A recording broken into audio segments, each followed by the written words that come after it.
Welcome to 40 Plus Fitness for Women. I'm Lynn Zetterloff-Iristo, your host, and I'm a certified menopause fitness coach, helping women to build the bodies that they want to spend the rest of their lives in.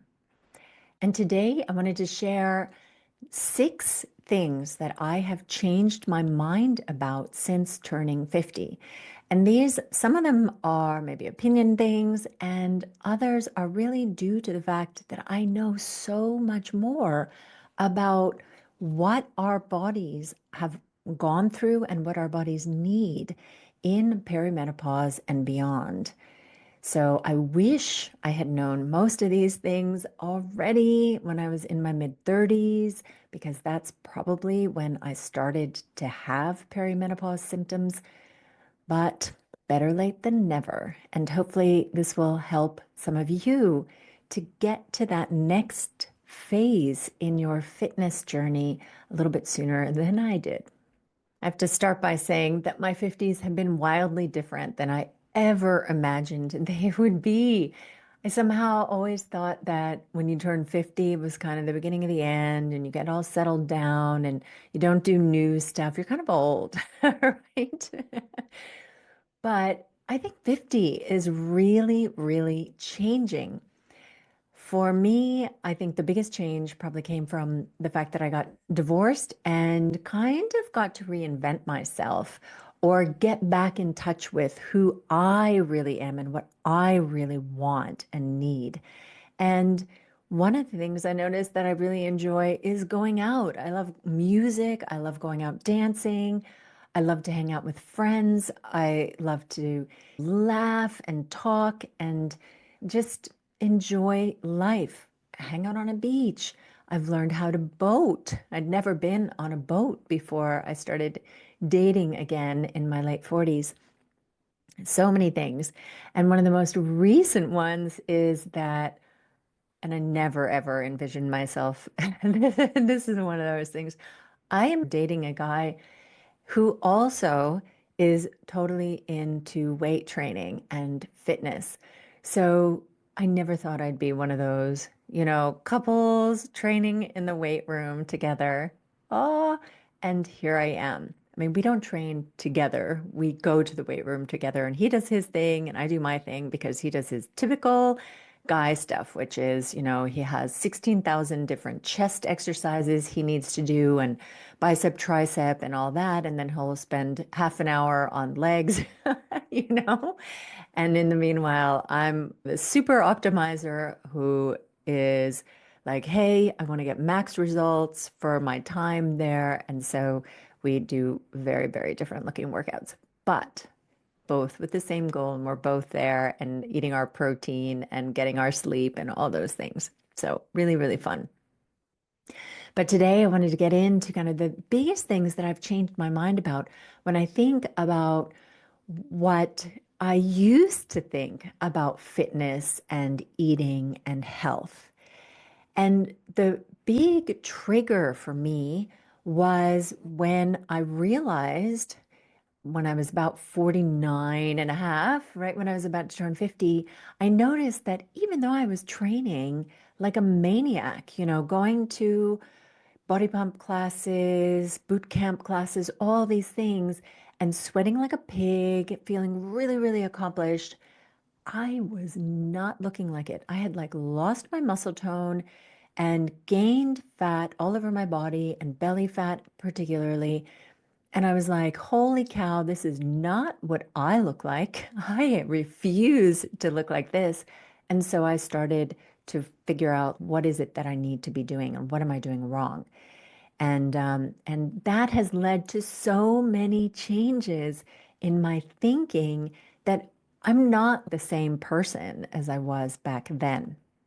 So I wanted to share 6 of those things that have really changed in my thinking. First of all, my thinking has completely changed around what being in good shape is. I was an athlete as a young person, like all the way to high school. I played Division I lacrosse for Dartmouth College. And for me, it's always been about cardio fitness, that I can run more than other people. I can sprint down the field more than other people. I go to the group fitness classes and I'd be sweating and I'd be jumping higher than others and whatever, always like harder, harder, harder, harder, harder, harder. Don't take breaks, like when the teacher's talking, you jog it in place because I'm in such good shape. Yes, I was in amazing cardiovascular shape. And as mentioned, I lost all my muscles being in that kind of amazing cardiovascular shape. And now what I realize is that, okay, that is great cardiovascular shape, but is that really being in good shape? What is the point of exercise in the end? And now, as a 50 plus woman, I realize that the point of the exercise is to keep this body that we have been given in good functioning working condition. And when I talk about good functioning working condition, I mean above average, right? I mean, I'm never going to be like, oh, yeah, medium is good enough, at least not for me. So, in order to keep my body functioning at its top possible level, all right, maybe top is wrong because then it would be like I was an Olympian or something, but at a higher than average level, I need to be doing things differently. And that really is the goal. It's not about how many hours a week I can do punishing workouts. No, it's about how am I going to be able to manage in my life going forward. And the biggest thing that I've learned is that actually you do not need to be doing these grueling, punishing workouts. Really about strength training and then some cardio. Of course, cardio health is important. You need the two, right? Cardio and strength training.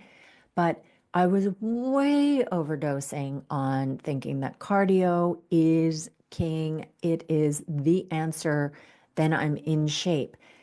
In shape used to be being able to do a lot of cardio. Now, in shape means having my body functioning so that I can manage until the end of my life.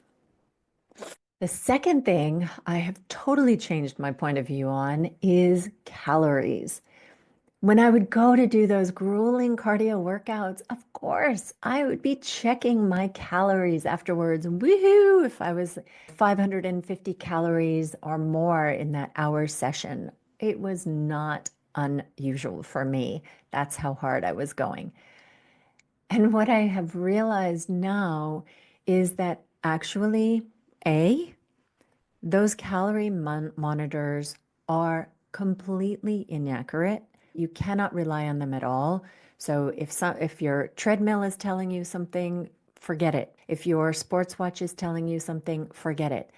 And in fact, the better shape you're in, so the more of whatever exercise it is that you're doing that you do, your body becomes better at it and your body becomes more efficient at doing it. So it actually burns fewer calories per minute than the first day that you tried it out.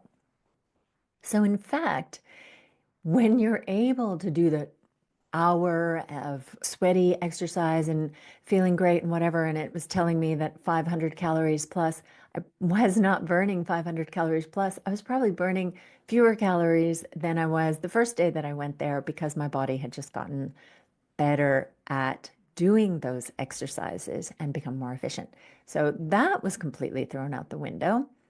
And then the other thing that I've learned is that even if you are doing that hour of cardio, it does not make up for all those other hours, those other 23 hours of the day that you are being sedentary.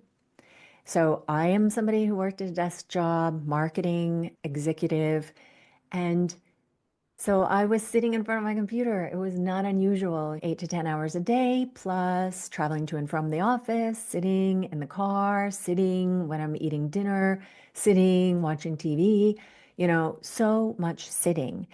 And so really the movement has become a far more important feature in my life than looking at the calories burned in my particular session that I did. So if you think about like number one and number two combined, my whole mindset around exercise in general has changed from becoming this kind of uh, burn calories, sweat activity to it being something that I do in order to support keeping my body in as healthy, functioning, and honestly good looking condition as I can, right? So that's a complete mindset shift. And by the way, as far as calories go, the place where I do look at calories is in how much I'm eating. I nowadays totally ignore the calories burned that my watch or my walkpad is telling me because I know that those are inaccurate and I don't want to be influenced by those numbers. Number three, I changed my mind about weight training. So, back when I was in college, I did weight training and we had a strength coach for the lacrosse team. And in fact, I kept weight training up until my first child was born. I don't know if I actually trained through most of the pregnancy because I had some issues at the end. But in any case, I stopped when my first kid was born. And then when I finally had enough time to start exercising again outside of the house, I went to group fitness classes. I was like, been there, done that with the weight room. Way more fun to do the group fitness classes. They have these group fitness classes with weights, so I can do weight training in a group fitness class. And there's the teacher there. I love moving to music. I mean, I'm a dance lover and all that. And I thought that that is the way to go. But as I mentioned in the very beginning of this episode, that's exactly what I was doing when my muscle tone disappeared. So clearly, it is not sufficient for maintaining and building muscle. Okay, if you've been a complete couch potato and then you start going to one of those group fitness classes, you may notice some improvement. In fact, I would be surprised if you don't notice some improvement. But if you actually want to get to where you are building significant muscle, and significant does not mean that you will look like some bodybuilder. I mean, honestly, especially in perimenopause, menopause, it is just so much harder to put on that muscle. But if you want to build a significant amount so that you can do some body recomposition, start taking advantage of the increase in metabolism that you can get and the health benefits of having muscle, like increasing your insulin sensitivity, decreasing your risk for type 2 diabetes, then the weight room is really going to be your friend. You can also lift at home, by the way. When I say weight room, I mean that you do systematic strength training is going to be your friend. And even if you're not somebody who loves weight training, you should view it as a necessity, kind of like brushing your teeth and do the minimum, 1 to 2 times a week, preferably twice a week, to keep your body strong and functional. Now, a lot of people who think that they're not really weight training people, when they keep at it for a little while, and little while, I mean like 6 months, and they start to see the muscle come on, they notice the increases in strength. They notice that they can do things around the house, like pick up heavy bags of dirt. Groceries are easier to bring inside. Moving the furniture, you don't need to ask for help. If you want to redecorate your living room, they get addicted to that. And they realize that being strong just feels amazing. It makes you feel so powerful as a woman. I mean, I think as a woman in particular, it makes you just feel so badass when you are strong and you can do things on your own. All right, then to a totally different extreme for number four, sleep. I used to think, I can sleep when I'm dead. Sleep is so undervalued, I think, and especially in American hustle culture, it's like, get up at 3 o'clock in the morning and go do your workout, and that's, the most important thing, or you're only cool if you do that, and sleeping is for wimps. Sleeping is for wise women, is my new point of view. Sleeping is critical.